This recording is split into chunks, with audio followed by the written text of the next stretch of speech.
नमस्कार दोस्तों, UP triple SC से मुख्य सेविका भर्ती को लेकर बात करने वाले हैं। आपके मन में जो भी सवाल है उन सवाल का जवाब दिया जाएगा यहाँ पर।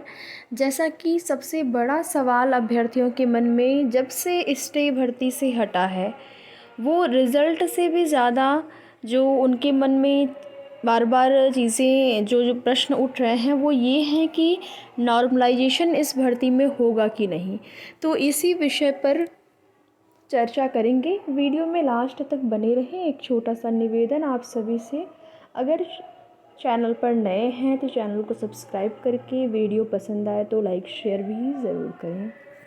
आपकी भर्ती संबंधित जो भी ज़रूरी और महत्वपूर्ण सूचना होगी, आप सभी को उसकी जानकारी समय समय पर इस चैनल के माध्यम से दी जाएगी।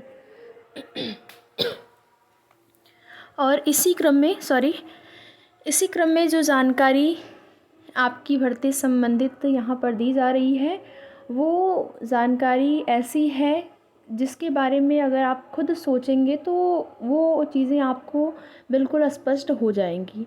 नॉर्मलाइजेशन आपकी भर्ती में 100% होना है, ठीक है। ये आप लोग बिल्कुल कंफर्म ही इसको मानिए, क्योंकि कोई भी परीक्षा होती है जब वो एक से अधिक शिफ्ट में होती है तो वहाँ पर नॉर्मलाइजेशन होता है, क्योंकि दोनों पेपर का लेवल सेम नहीं होता है, कुछ न कुछ दोनों में ही अंतर होता है।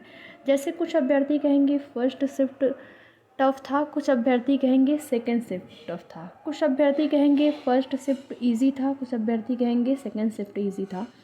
तो इस तरह की चीज़ें जो है दोनों शिफ्टों में ज़्यादातर ये देखा गया है कि अभ्यर्थियों को लगता है कि हम जिस शिफ्ट का एग्ज़ाम दिए हैं वो ज़्यादा टफ था। लेकिन आयोग जो है वो अभ्यर्थियों के कहने से नहीं मानता है कि कौन सी शिफ्ट आसान थी, कौन सी शिफ्ट जो है वो कठिन थी। आयोग खुद देखेगा जब मूल्यांकन होगा आपके और मार्कशीट का, तो उस समय आयोग देखेगा कि किस शिफ्ट के अभ्यर्थियों के नंबर ज़्यादा आ रहे हैं। अगर फर्स्ट शिफ्ट में अभ्यर्थियों के नंबर ज़्यादा रहेंगे सेकेंड शिफ्ट की तुलना में, ठीक है, तो ये मान लिया जाएगा कि सेकेंड शिफ्ट जो है वो हार्ड था और फर्स्ट शिफ्ट जो था वो उसकी तुलना में इजी था। अगर सेकेंड शिफ्ट के अभ्यर्थियों के अंक ज़्यादा रहेंगे तो ये आयोग मान लेगा कि सेकेंड शिफ्ट का जो पेपर था वो टफ था फर्स्ट शिफ्ट की तुलना में।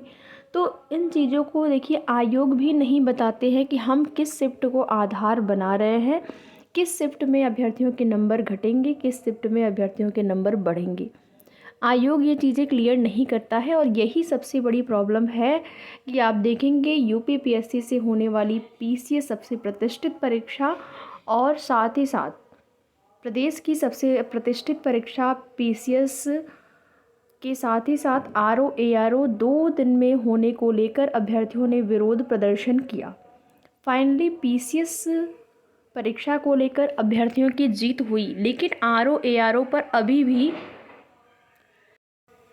ये डाउट बना हुआ है कि ये परीक्षा, जैसा कि अभ्यर्थियों की संख्या ज़्यादा है तो हो सकता है अभी भी, भले ही डेट आपकी जो है वो टल गई, अब परीक्षा आपकी जो है पीसीएस परीक्षा में भी डेट में बदलाव हुआ है, और लेकिन पीसीएस परीक्षा एक दिन में कंफर्म हो चुकी है कि एक दिन ही कराई जाएगी। बट वहीं पर आरओ एआरओ की बात करें तो इसको लेकर आयोग ने ये नहीं जवाब दिया है कि ये परीक्षा एक दिन में होगी कि नहीं। और अभ्यर्थियों का विरोध प्रदर्शन जारी है। कहीं न कहीं अभ्यर्थियों के साथ अन्याय होगा। अगर आपने पीसीएस परीक्षा को एक दिन में करने का डिसीज़न ले लिया तो फिर आरओ एआरओ को भी एक दिन में कराने का डिसीज़न लीजिए। ये आयोग को ऐसा करना चाहिए अभ्यर्थियों के हित में। अब देखते हैं क्या होता है। तो वो बात हो गई आपके अलग है। जैसे आपको ये उदाहरण इसलिए दे रहे हैं ताकि आपको ये चीज़ समझ में आ जाए कि नॉर्मलाइजेशन ना हो, इसलिए विरोध किया जा रहा है। आपकी भर्ती में अभ्यर्थियों की संख्या इतनी ज़्यादा नहीं थी कि नॉर्मलाइजेशन करना पड़े, लेकिन फिर भी जो है, जैसे कि अगर परीक्षा एक शिफ्ट में हो गई होती तो नॉर्मलाइजेशन की ज़रूरत ही नहीं पड़ती। परीक्षा आपकी जब 2 शिफ्ट में हुई तो कंफर्म है कि नॉर्मलाइजेशन होगा। इसको लेकर आपके मन में सवाल होने ही नहीं चाहिए, ये तो कंफर्म है, ठीक है। और जैसा कि मैंने आपको बताया, ये तो डिपेंड करेगा आयोग पे कि वो किस शिफ्ट को आधार बना रहे हैं। जिस शिफ्ट को वो इजी बनाएंगे उनमें अभ्यर्थियों के जो मार्क्स हैं वो घट जाएंगे। जिन शिफ्ट को वो टफ बताएंगे उसमें अभ्यर्थियों के नंबर जो हैं वो बढ़ जाएंगे। यही होगा, अंतर तो बिल्कुल कंफर्म में होना है। आपने जो आंसर अपना चेक किया होगा उससे आपको अंतर देखने को मिलेगा, क्योंकि रिज़ल्ट में भी आप देखेंगे मार्क्स नहीं आते हैं आपके, कितने नंबर आपके हैं ये नहीं आएगा, केवल ये आएगा कि आप डीवी के लिए सेलेक्ट हैं। ठीक है, you are selected for DV, आप जो है डीवी के लिए सिलेक्टेड हैं, केवल यही आपका रिज़ल्ट में केवल आपका नाम आ जाएगा। ऐसा नहीं है कि आपके मार्क्स वहाँ पे शो करेंगे कि आपके इतने नंबर हैं। और इसी चीज़ का अभ्यर्थी जो है समय समय पर मांग करते रहते हैं कि नंबर दिखाया जाए, बताया जाए। कहीं ना कहीं ये सही भी होता है। जैसे अभ्यर्थी अगर जिनका चयन नहीं हो पाया, अगर उन्होंने आंसर की से चेक किया है कि हमारा इतना नंबर है, फिर कट ऑफ जो है उतनी ही गई जितना उन्होंने नंबर जोड़ा था, बट क्या है कि उनका नहीं हो पाया, तो इसका मतलब ये है कि नॉर्मलाइजेशन से उनके नंबर घट गए, इसलिए उनका चयन नहीं हो पाया है। तो आयोग को दिखाना चाहिए जिससे कि अभ्यर्थियों को ये तो पता चले कि आखिर कमी कहाँ पर हमसे रही, कितने नंबर हमारे कम रहे।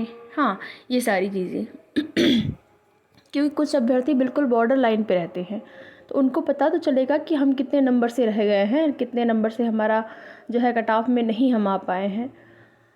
बाकी आप में से किसी भी अभ्यर्थी का क्या बीपीएससी टीआरई 3.0 में चयन हुआ है तो आप कमेंट करके ज़रूर बताइए। बीपीएससी टीआरई 3.0 के लिए जो परिणाम है वो लगभग 1 घंटे पहले जारी हो चुका है। तो आप जितने भी अभ्यर्थी वीडियो को वॉच कर रहे हैं, एक बार आप लोग कमेंट करके बताइएगा क्या किसी का भी चयन बीपीएससी टीआरई 3.0 में हुआ है। अगर हुआ है तो किस में हुआ है वो भी अपना जो है कमेंट के माध्यम से बताइएगा। बाकी मुख्य सेविका भर्ती से संबंधित जो भी जैसी भी सूचनाएं होंगी आप सभी को उसकी जानकारी समय समय पर इस चैनल के माध्यम से दी जाएगी। फर्स्ट शिफ्ट ईजी है या सेकंड शिफ्ट ईजी है, नॉर्मलाइजेशन तो बिल्कुल कंफर्म हो रहा होगा, लेकिन कौन सी शिफ्ट ईजी है, किसको लाभ मिलेगा, किसको नुकसान होगा, ये चीज़ें आयोग ही क्लियर कर पाएगा। पहले से कोई भी इस चीज़ का अनुमान नहीं लगा सकता है।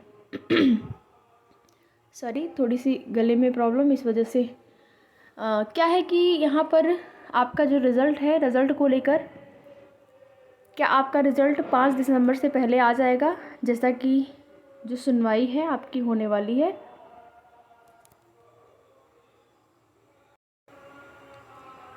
तो देखिए, आयोग भी बिल्कुल यही चाहेंगे कि जो भी चीज़ें हैं क्लियर हो जाए। जैसे 126 वाली जो सीटें हैं उसका मैटर भी क्लियर हो जाए, और 5 तारीख को लगभग मान के चलिए कि अंतिम सुनवाई होने की संभावना है, चूँकि 126 सीटों को छोड़कर बाकी सीटें तो स्टे मुक्त हो गई है, उसमें प्रोसेस आगे आपका स्टार्ट होगा।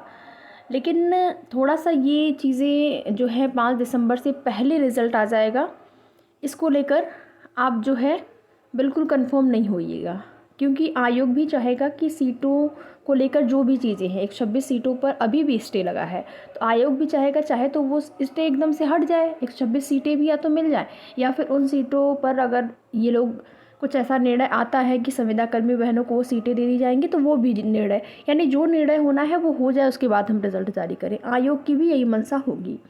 तो देखते हैं क्या होता है। जैसे ही आगे कोई सूचना मिलती है आप सभी को उसकी जानकारी दी जाएगी। तो वीडियो में लास्ट तक बने रहने के लिए आप सभी का बहुत बहुत धन्यवाद।